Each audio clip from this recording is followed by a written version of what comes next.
I request everyone to please stand as we open our worship service this afternoon with prayer.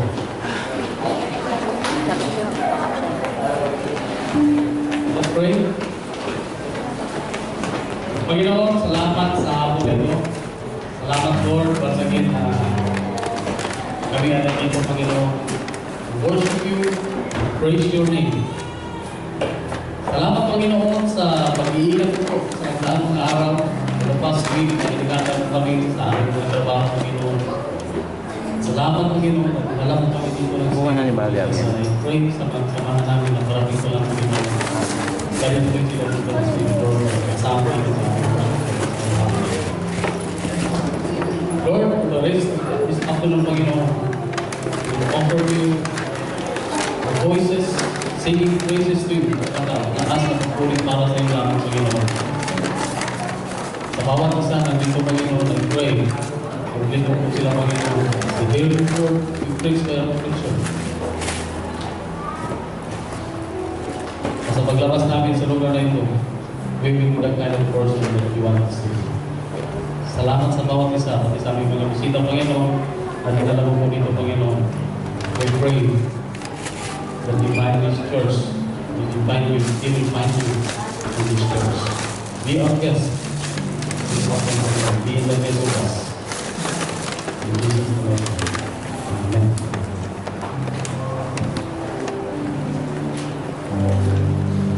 Enter the temple gates with thanksgiving, go into his court with praise. Give thanks to him and praise his name.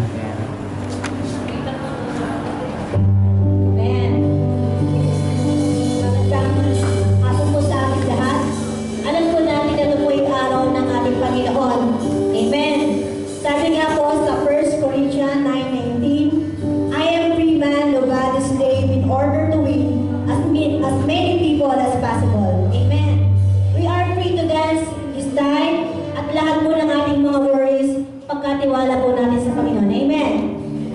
We are clap and dance to our Lord. Amen. Hallelujah.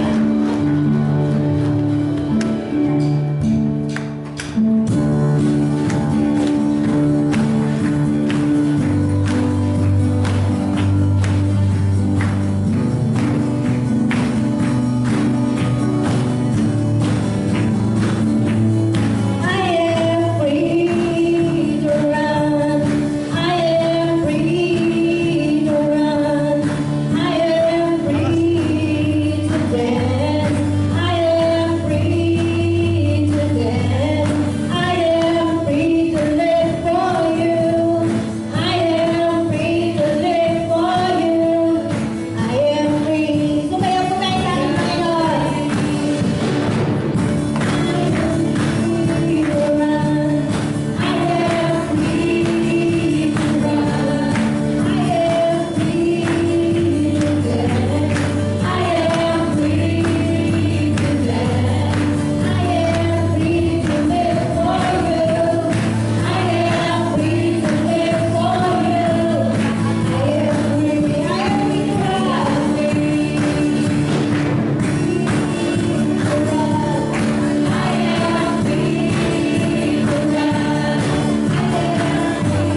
We trust you everything, Jesus. Hallelujah. Yes, Lord. We only bread of God, love and light that makes me free. Oh, God, bread of sin, bread of God, Father, pray.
Praise the Lord.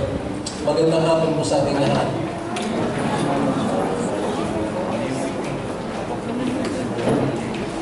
Praise God. Sandali po tayo lumpo, tayo po yung manalangin. Hallelujah. Hallelujah.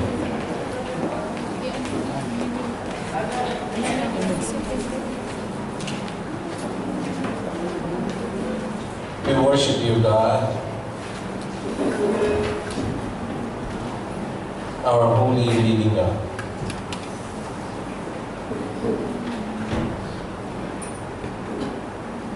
Inupuri ka po namin, Panginoon, aming dakilang Diyos.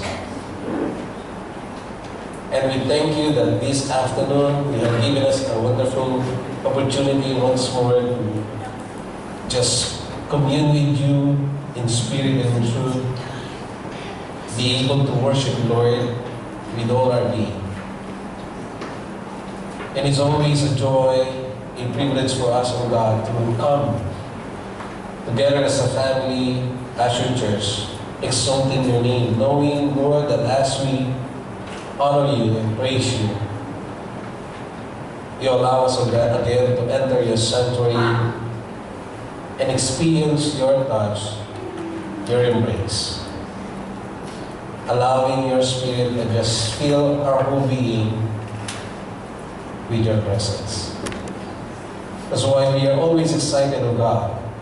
Salamat po sapagkat ang aming kasiyahan, ang aming kagalahan ay nakasalalay sa inyo ng aming Diyos. Not to any activity, any person, any things that we can do, but to you alone. That's why this afternoon, Lord, excited po kami dahil alam po namin kasama ka po namin. And you are allowing us again to just dwell in your presence. We ask in the name of the Lord Jesus Christ that you will consecrate our lives and that you will find us once more holy, blameless before you, not allowing anything to hinder us, O God, to fellowship with you, hear your words, and be filled by your Spirit. Because we desire you and your presence to be in our midst this afternoon. Salamat po, Panginoon, pinupuri ka namin dahil totoong napakabuti mo sa aming mga buhay sa mga nakalipas na araw. And this is again another opportunity for us to express our gratitude to you for all the things that you have done. Kaya nga po, Panginoon, we just submit ourselves, humbling ourselves before you. And once more, O God, may you see a desperate heart longing for you to be heard and listen to your words. Salamat po, Panginoon, that we have this privilege right now, and we thank you. Just speak to us right now, as we love you, Lord. In Jesus' name we pray. All God's people say, Amen. Amen. Praise the Lord. Palakpakan natin ang Panginoon. Praise the Lord. Let me just have our introduction this afternoon by just showing to you one video. Now, siguro iba sa atin nakapanood na. But I hope some of you will benefit from this. Yung mga katulad ko lalo na. So let's just show this. Kung may mic tayo dyan. Let's hear the words. Sandali lang po. Let's hear this and see the video. Small, very boy. Ganyan daw tayo.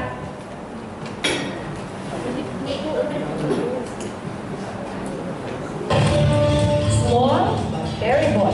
Ganyan daw tayo mga Pilipino. Lumalabas sa isang pag-aaral na ikalawa tayo sa pinakamaliliit na lahi sa Timog Silangang Asya.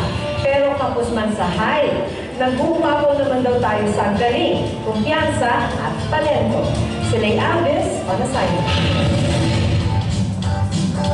Banso, liit, tanda. Yan madalas ang pang-asal kay Juan. Paano kasi marami raw mga Pinoy kulang sa height. Batay sa isang pag-aaral, ikalawa ang mga Pilipino sa mga Indones sa mga pinakamaliit na sa Timog Silangang Asya. Ang average height daw ng mga Pinoy na lalaki aabot lang sa 5'3 o 162 centimeters, habang ang mga babae naman nasa 4'11 o 150 centimeters ang tangkad.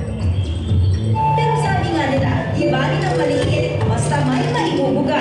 Katunayan, hindi naglahat lang ng fight para sa playing class ng mga associated point guard na sila ng Concord na makipagsabayan sa mga higante sa loob ng hard court. Ako si Eman Monfort, 5'6", point guard at minion ng PBA. Halos 2 talambakan ang taas sa kanya ng iba niyang ka-teammate, pero wala sila pagdating sa bilis at tiksi ni Eman. Pag naglalaro ako ng 100% ko, na-influensyan ko rin yung teammates ko to play harder. Maliliit tayo pero meron tayong puso. Yung mga players natin matatapak at matatalino. Sa basketball naman, di naman porket malaki ka, mananalo ka na eh.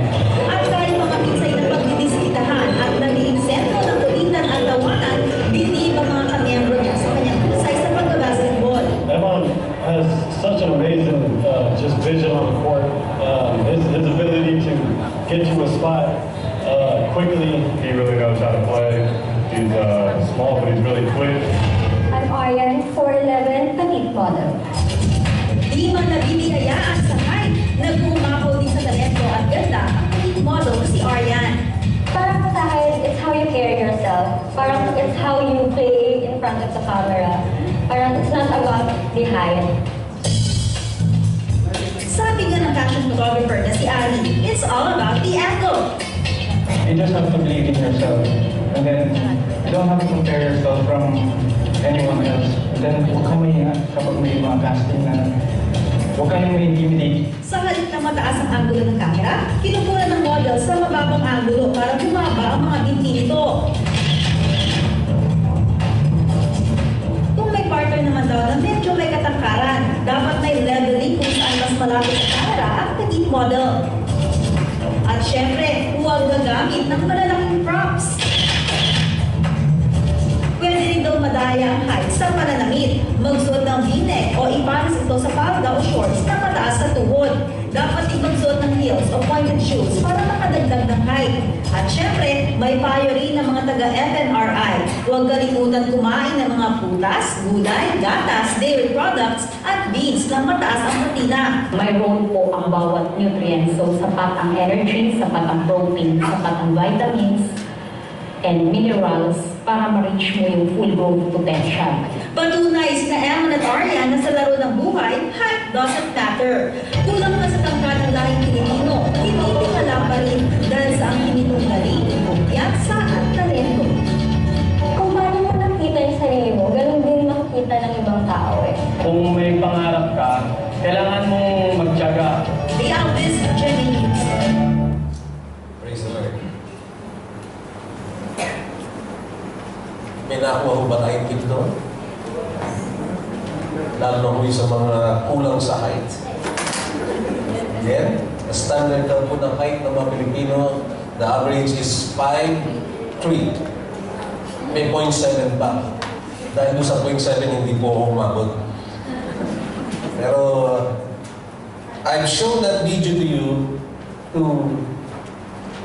address the notion that people are conditioned to believe that power and success is always on big things, due to big things. The bigger the things are, the more powerful or successful they are. Yun ang pananaw natin, na mas malaki, mas marami, mas makapangyari at mas matagumpay. But that's not always true, as we've seen in the video. Amen po ba? Di ba? Hindi sa lahat ng pagkakataon. And ito po yan. Hindi dahil malaki, hindi dahil marami, ay laging matagumpay o mas makapangyarihan. Okay? Power is not always dependent on being big, because even God will show to us that truth. Let me show you some things that we'll find in the scripture. First, again, power is not always by being big, because God chose this through His strategy for victory. Yeah. If you know the story of Gideon, he has 30,000 men. But slowly God asked him to decrease the number ng kanyang mga tauhan. Yan po yung makikita sa mga judges. Pinabawas yung kanyang mga tauhan. Unti-unti hanggang sa dumating, nagulat siya, he thought that okay na yung 10,000. But no. Later on, we'll find that he was just asked to have 300 men who will fight thousands against his enemies, against their enemies. No? And they won several times. To show to us that it's not because they are larger in numbers that they will succeed. God is showing something. Again, David is a shorter half size of Goliath. Sapagkat si Goliath po is 9 feet tall. Ano po? And yet, God has chosen this man, a small young man, na upang maging hari ng Israel. Another thing, God has chosen the place of His Son, Jesus Christ, in the smallest city, sa pinakamaliit na bayan sa Jerusalem, which is known as Bethlehem. Okay? And also, wisdom can be learned from the small things of this world. Ang karunungan po ay matututunan natin marami sa mga maliliit na bagay sa ibabaw ng mundo. If you're going to look at Proverbs 13 verses 24-28, you will be amazed what God pointed out as wisdom lessons. Sabi niya, there are 4 things on earth which are extremely wise. Meaning, we are being encouraged to learn from these 4 small things because they're extremely wise. And lastly, God has shown to us that His church will be built not just by becoming big, but being small. Makikita po natin that in the first 25 years of the early church, nung itatag ng Panginoon Kristo, unang iglesia in Jerusalem, it grew amazingly from 120 people to 50,000 people. Where did they put all those people? The answer is in small groups.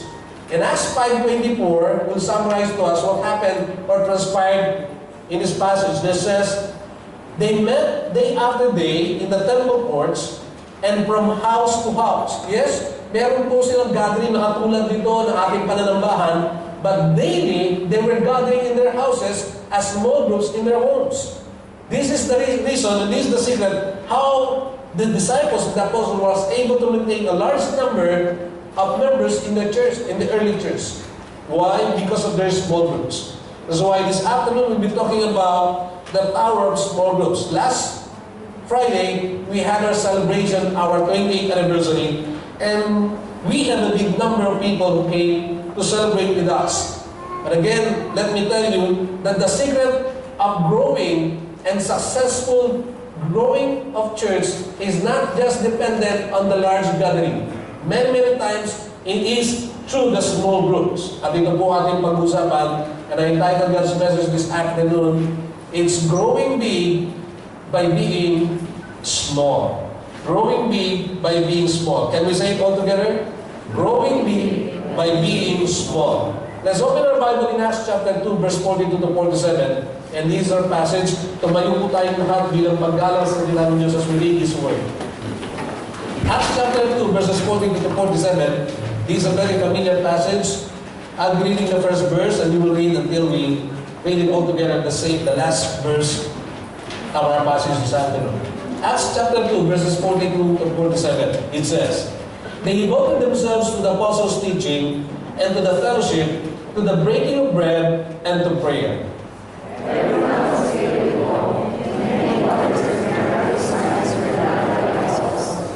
All the believers were together and had everything in common.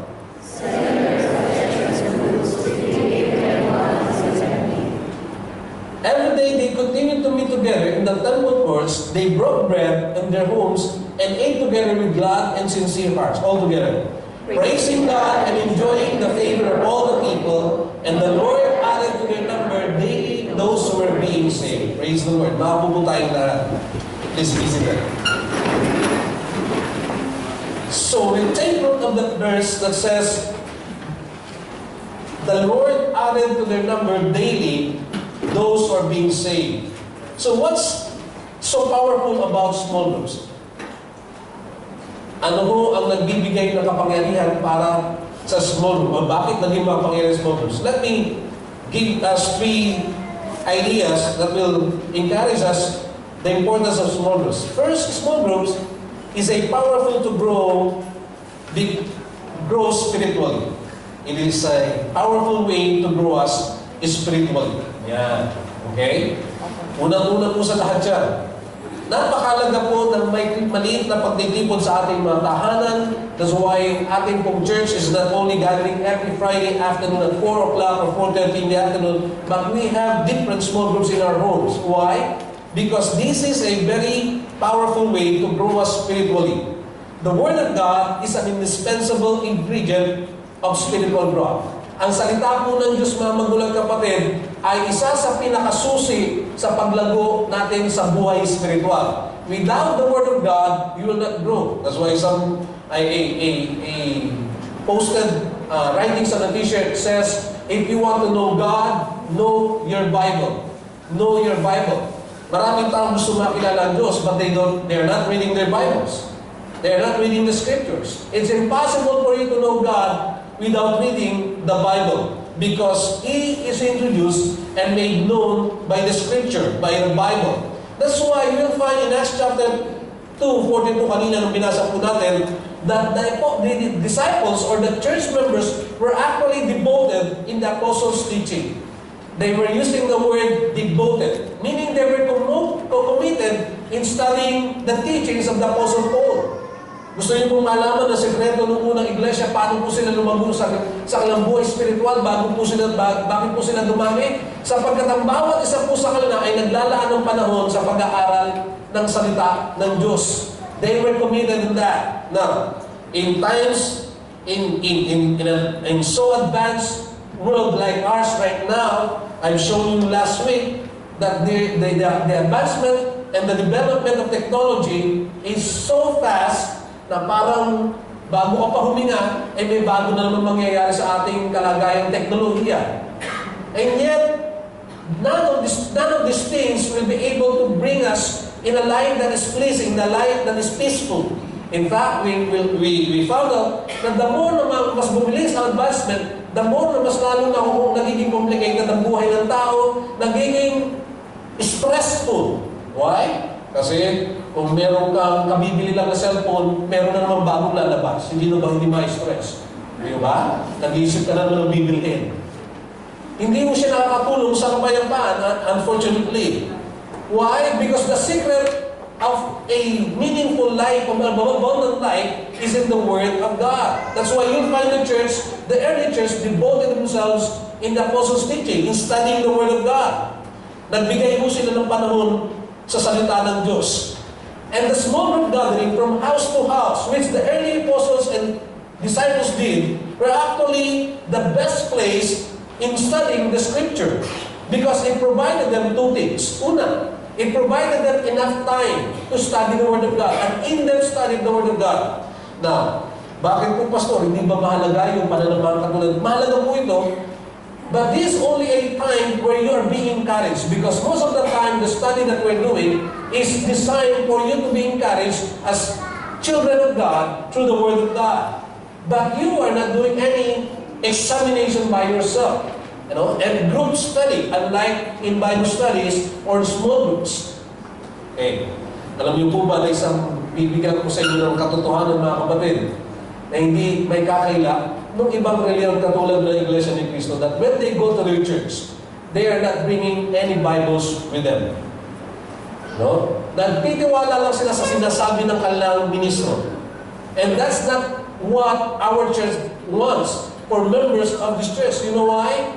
Because if that would happen, we will be just producing fanatics and not Christians who knows how to examine the Word of God. Kaya pag dumating yung panahon na may pagsubok, hindi niya alam kung anong panghawakan niyang salita ng Diyos. Because he is not examining the Word of God personally, by himself. At hindi siya lumalalim sa salita ng Diyos. I myself, hindi ko kailanman gusto yung ganitong paraan o sitwasyon sa ating buhay Kristiyano. Because I believe that only when we are standing and knowledgeable in the Word of God, that we will remain steadfast whenever trials and temptations come into our lives. Ibig sabihin, nagiging matatag lang tayo kapag tayo ay lumalago sa salita ng Diyos. The early church had enough time in studying the Word of God. To show you one good example, in Acts chapter 17, verse 11. Okay? Acts 17:11. It says, Now, the Berean Jews were of more noble character than those in Thessalonica, for they received the message with great eagerness and examined the scriptures every day to see if what Paul said was true. Dito nagpapakita sa ating mga kapatid, kinumpara yung dalawang simbahan. Meron isang simbahan sa Thessalonica, meron isang simbahan sa Berea. And ang sabi ni Pablo, mas noble daw yung karakter ng taga-Berea. You know why? Because they're studying the Word of God. They're examining the Word of God. Hindi lang sila basta nakikinig, pinag-aaralan talaga nila. Unlike the members in Thessalonica. Because in so doing, these people are growing in the knowledge of the Word at the same time in the relationship with the Lord Jesus Christ. So, the early church devoted themselves in the apostles' teaching, studying the Word of God, because in doing this in the small groups, it provided them enough time.